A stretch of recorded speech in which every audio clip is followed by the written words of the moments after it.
Hello दोस्तों, स्वागत है आपका क्रेजी क्रिप्टो मिंटू में। आज जो है पूछा जा रहा है मुझसे कि सर टीडीएस से बचने के तरीके बताओ कि इस टीडीएस को हमें ना देना पड़े और बच भी जाएं। तो देखो, आपके लिए बहुत सॉलिड दो तरीके हैं। एक है कि आप इंडिया छोड़ दो, बिल्कुल सही कह रहा हूं मैं, और दूसरा है कि आप अगर टीडीएस चुराएंगे तो जेल जाओ। ये दो तरीके ऐसे हैं जहां आपको टीडीएस नहीं देना। या तो आप जेल में जाओ और या फिर आप इंडिया छोड़ के बाहर चले जाओ, तो आपको टीडीएस बिल्कुल नहीं देना। साहब देखिए, ये बेवकूफ़ी वाली बातें आप सारी बंद कर दीजिए, इनमें कुछ नहीं रखा। अब आप ईमानदारी से जैसा सरकार कह रही है आप वैसे काम कीजिए। देखिए, मैं बहुत ही स्ट्रेट फॉरवर्ड आपको इसीलिए बता रहा हूँ कि आपके पास ऐसे बहुत से वीडियो आएंगे, आप टीडीएस ऐसे बचा लो, आप टैक्स ऐसे बचा लो। तो मैं आपको बताऊँ, वो सब बेकार की बातें हैं। उन झमेलों में आप ना पड़ें, ज़्यादा बेहतर है। बेकार में आप जो है कहीं पता चले कि आप टीडीएस या टैक्स बचाने के चक्कर में हवालात की कहीं हवा खाएं।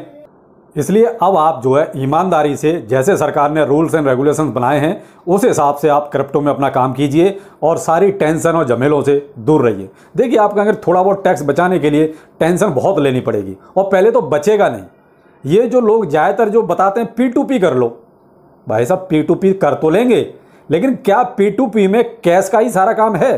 क्या P2P वाला आपके घर पे आके कैश दे के जाएगा?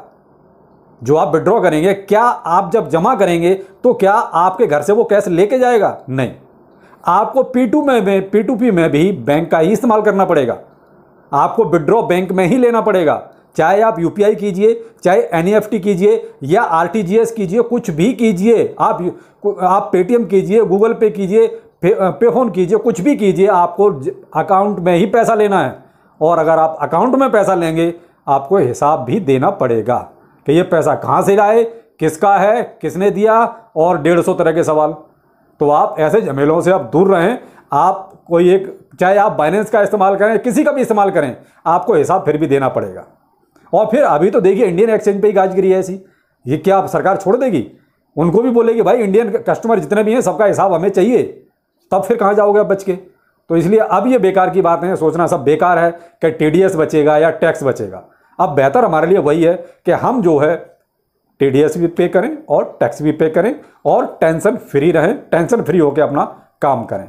क्यों? क्योंकि ये सिर्फ व्यूज के लिए वीडियो बनते हैं कि आप टैक्स ऐसे बचा लो, टीडीएस ऐसे बचा लो। नहीं हो सकता। केवल एक शर्त पे ये सारी चीज़ें बच सकती हैं, और वो है केवल और केवल कैश में सारा काम, कि आपके हाथ में कैश आए और आपके हाथ से ही कैश जाए, तब तो आप बच सकते हो। कहीं भी कोई बैंक का कहीं बीच में कोई लेन देन ना हो, बैंक कहीं भी इन्वॉल्व ना हो, तब तो आप बच सकते हैं। और ऐसा कहीं भी नहीं है क्रिप्टो में। आपको जो है बैंक का यूज करना ही पड़ेगा, चाहे आप कैसे भी करें, इनडायरेक्ट वे में करें, डायरेक्ट वे में करें। देखिए, एक आध ट्रांजैक्शन करनी है तो एक अलग बात है। एक आध ट्रांजैक्शन की तो कोई बात नहीं कि चलो आपने एक आध ट्रांजैक्शन कर लिया, आप उसका हिसाब किताब दे भी दोगे कि चलो एक ट्रांजैक्शन ऐसे हो गया। लेकिन आप तो भाई ट्रेडिंग करोगे या बिजनेस करोगे, और आपकी तो उसमें ट्रांजैक्शन होंगी, तो आप इतने ट्रांजैक्शन का हिसाब भी कैसे दोगे अगर आप क्रिप्टो को नहीं शो करोगे? तो देखिए, वो टेंशन बहुत ज़्यादा हो जाएगी। तो बेहतर है कि अब आप ये सारी चीज़ें दिमाग से निकाल दीजिए और आप एक इज्जत और ईमानदार तरीके से टीडीएस पे करिए और टैक्स पे करिए। टीडीएस आपका एक्सचेंज ही काटेगा, आपको उसमें कुछ भी नहीं करना, आपको कहीं नहीं जाना।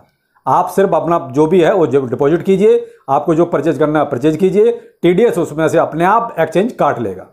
इसलिए आपको उसमें टेंशन लेने की जरूरत नहीं है। रही 30% टैक्स की बात, तो 30% टैक्स आपका देखिए प्रॉफिट पे लगेगा। जो भी आप मान लीजिए आपने 100 रुपए पहले लगाया था और 100 रुपए की चीज आपकी मान ली 150 रुपए की हो गई, तो जो 50 रुपए प्रॉफिट है आपका, उस पर आपका 30% टैक्स लगेगा। और वो टैक्स भी आपको कब पे करना है? वो आपको जब साल के लास्ट में, जब इनकम टैक्स रिटर्न फाइल किया जाता है, उसमें आपको शो करना है कि जी हमने इतना इन्वेस्ट किया था, उस पर हमें इतना प्रॉफिट मिला पूरे साल में, और उसका 30% सीए आपका अपने आप बना के उसमें से काट देगा, वो आपका डिपॉजिट हो जाएगा। तो वो आपका 30% साल के लास्ट में जब आप आईटीआर फाइल करोगे तब पे करना है। वो आपको रोज नहीं पे करना, ना आपको कहीं एक्सचेंज में पे करना है। एक्सचेंज आपका केवल टीडीएस काटेगा, वो भी अपने आप काट लेगा। आपको उसमें ना कुछ बताने की जरूरत है, ना कुछ करने की जरूरत है। आपके लिए जो एक जरूरी सूचना है वो ये है कि देखिए, मेरा ब्लॉग का चैनल अब शुरू हो गया है और उस पर अब एक ब्लॉग लगभग रोज डालूंगा मैं। लेकिन हाँ, आपसे कंप्लेंट है कि मुझे जितनी उम्मीद थी सब्सक्राइबर्स की वो नहीं आए। तो भाई कम से कम एक रिक्वेस्ट इतनी तो मान ही लीजिए कि मेरे इस चैनल को भी आप सब्सक्राइब कीजिए। मुझे उम्मीद थी कि 2-3 दिन में 1000 हो जाएंगे।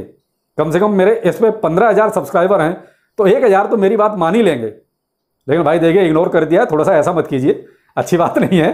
तो एक रिक्वेस्ट है आपसे कि उसको देखिए, आपको ब्लॉग नहीं देखना मत देखिए, मैं ये फोर्स नहीं कर रहा हूं कि आप ब्लॉग भी देखिए, आपको देखना देखिए, नहीं देखना नहीं देखिए, लेकिन उसे सब्सक्राइब करके आप छोड़ दीजिए।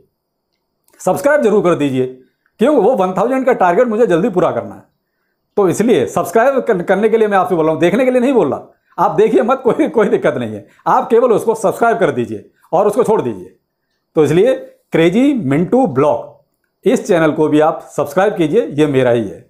सब्सक्राइब करके आप इसको अगर देखना चाहते हैं तो देखिए, नहीं देखना चाहते कोई बात नहीं, आप मेरे इस चैनल को देखिए, आप उसको केवल सब्सक्राइब कर दीजिए। क्यों? क्योंकि 1000 का टारगेट आपकी ही जिम्मेदारी है और मेरी रिक्वेस्ट है आपसे कि आप उसको जल्द से जल्द पूरा करें।